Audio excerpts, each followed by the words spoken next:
As late as 1888, a leading British administrator could declare, "There is not and never was an India, or even any country of India possessing, according to any European ideas, any sort of unity, physical, political, social, or religious. You might with as much reason and probability look forward to a time when a single nation will have taken the place of the various nations of Europe." By deciding after the mutiny to administer India as a single imperial unit, Britain did much to bring such an India into being. The diverse regions were connected by rail lines and a common language, English. The glories of India's ancient civilization were researched and catalogued, and India's elite trained in British thought and institutions. In the process, Britain reawakened in India the consciousness that it was a single entity under foreign rule, and inspired a sentiment that to defeat the foreign influence it had to constitute itself as a nation. Britain's impact on India was thus similar to Napoleon's on Germany, whose multiple states had been treated previously only as a geographic, not a national entity.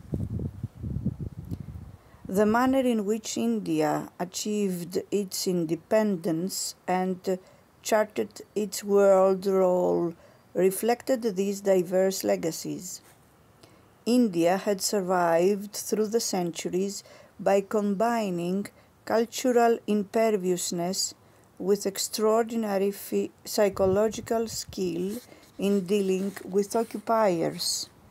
Mohandas Gandhi's passive resistance to British rule was made possible in the first instance by the spiritual uplift of the Mahatma, but it also proved to be the most effective way to fight the imperial power because of its appeal to the core values of freedom of liberal British society.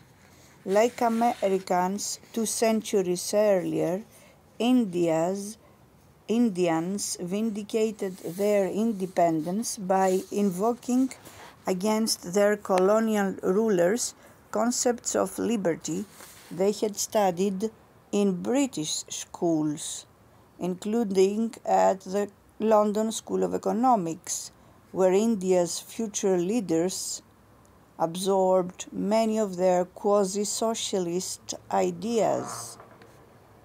Modern India conceived of its independence as a triumph not only of a nation, but of universal moral principles.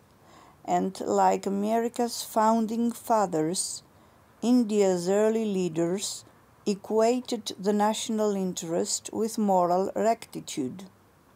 But India's leaders have acted on Westphalian principles with respect to spreading their domestic institutions, with little interest in promoting democracy and human rights practices internationally. As Prime Minister of a newly independent state, Jawaharlal Nehru argued that the basis of India's foreign policy would be India's national interests, not international amity per se, or the cultivation of compatible domestic systems.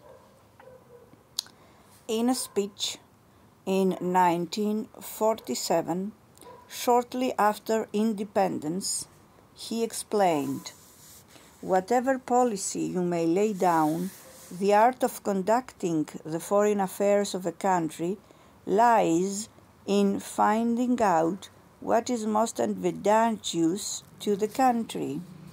We may talk about international goodwill and mean what we say, but in the ultimate analysis, a government functions for the good of the country it governs, and no government dare do anything which in the short or long run is manifestly to the disadvantage of that country.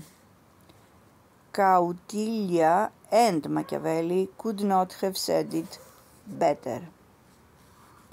Nehru and subsequent prime ministers, including his daughter, the formidable Indira Gandhi, proceeded to buttress India's position as part of the global equilibrium by elevating their foreign policy into an expression of India's superior moral authority. India presented the vindication of its own national interest as a uniquely enlightened enterprise, much as America had nearly 2 centuries earlier.